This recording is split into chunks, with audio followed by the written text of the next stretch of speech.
It's a great question. I don't actually know the answer in some ways. I was sitting around this morning with a bunch of people from Autodesk talking about what does it actually mean, because we'll probably have about 6,000 people who attend here. And as of this morning, there were 16,000 who were signed up online. So, yes, it reduces the carbon footprint. There's something great that comes out of getting all this material to more people. More people can experience it. And yet, for many people, it's the interaction. You know, many people, when you ask them, what was the best thing at AU, you know, I wish they would have said my main stage speech or something, but they don't often say that. It's the fact that they get to meet other people like them or people they want to be like, or, you know, and it's really the interaction, it's the community that's formed here. So my guess is, you know, a bunch of people have, you know, already speculated, a bunch of people, you know, wrote me emails saying, does this mean AU goes away? Do we not have one? I don't think so. I think there's something really valuable for being here. I think there will always be a reason to have a physical location. And I think from here on in, the physical presence will never be as large as the virtual one. I mean, we're not going to reverse that trend of the other one being larger. I just think that's the way, you know, it's going to continue to go. Oh, in that same realm, yeah. You used to go like to Philadelphia with AU, and then you would go to the West Coast. I would prefer to go on the East Coast. No doubt you would. my mother would prefer me to be there too. So with a little less lavish presentation, wouldn't two venues be in your interest? So first of all, right now we are doing two venues. But may I suggest they're a little bit American-centric, because our other venue was China. So we just did AU China 2 weeks ago. What I'm talking. I know. And well, one of the, so I think it's unlikely we're going to do two U.S.-based locations because there's such a demand for it worldwide. I think there's also a chance that within a couple of years our AU China is a bigger presence than AU here. The logistical thing we get about Las Vegas is that it's the only place that actually can hold this many people adequately. And then we get into the secondary things of, especially in the down economy, hotel rooms are kind of cheap and flights are affordable. And so after, you know, remember, we went through that period of alternating city after city, and then we did Las Vegas for a couple of years, then we went to Orlando, and we got an overwhelming thing of don't ever go there again. You know, everyone was shuttling from, and that was the artifact of the place wasn't really big enough to accommodate the conference, and so people just rode around on buses and boats all day long.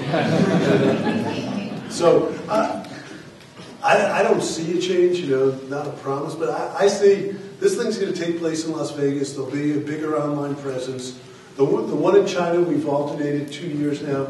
Last year was in Shanghai, this year it's in Beijing. I think we'll continue to have a China one. We may do something else. But also after a certain period of time, I will just tell you, you know, now I've spent 2 weeks at AU. Okay, so that's 4% of my time for the year. I don't know how many more weeks I have to do AUs. By the way, you're doing a great job. Thank you. Operator, do you have any questions on the line? No, at this time there are no questions. Once again, if you do have a question, please press *1. Mark.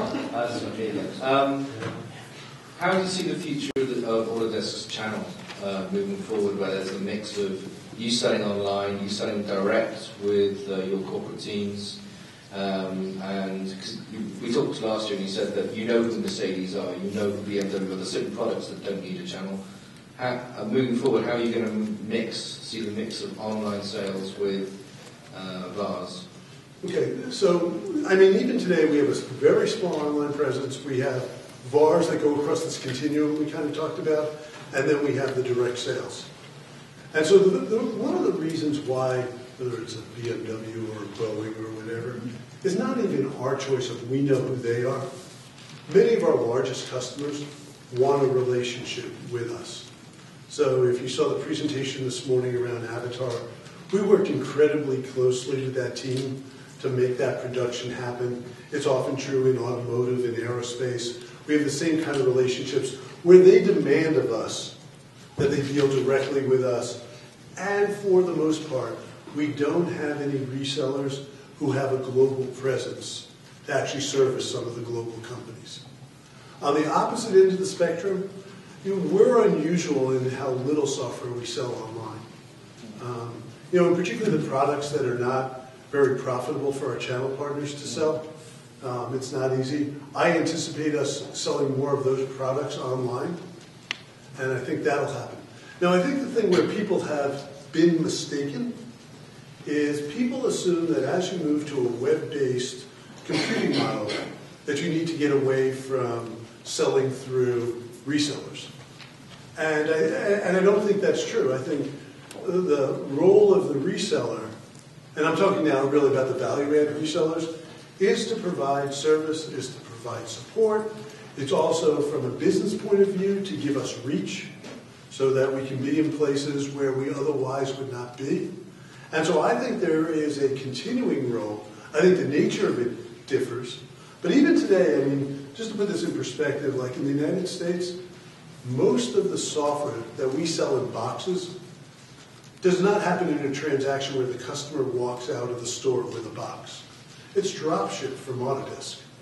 So just take that one step further to say it's delivered over the web by Autodesk, and you have essentially the same kind of commercial relationships. Just I'm talking to some dealers who've gone from having subscriptions being 40% of their income, being 60% of their income because of the economic times we've got now, which they are actually adding value because they're still servicing customers, but in terms of adding value to you, they're not necessarily shipping a lot of boxes.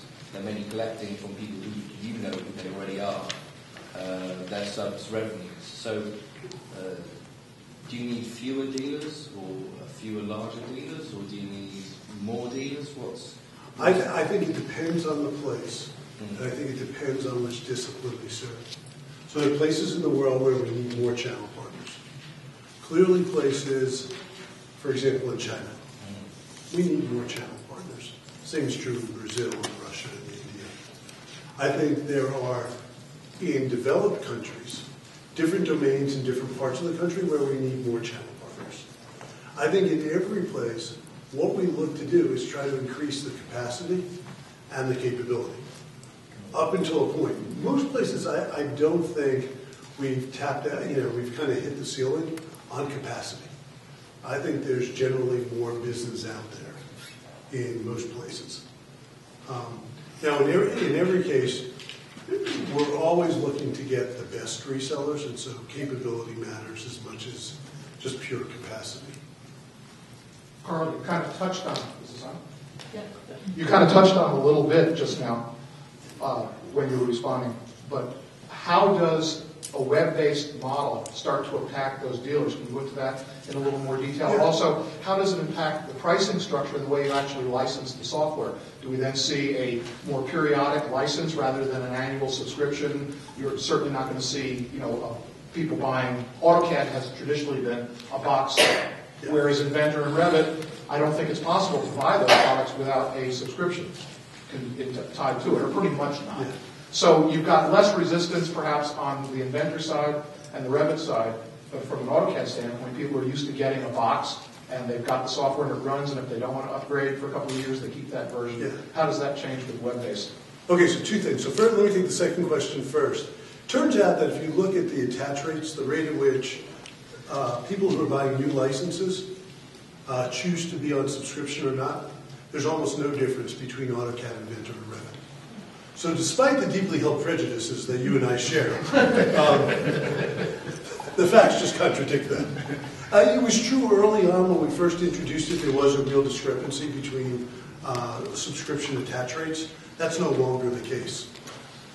The second question is, I still believe in, so I think pricing does change. I think the model you end up with is a variant of a subscription model. And I think you can look at established SaaS companies out there. Many of them are selling models. There's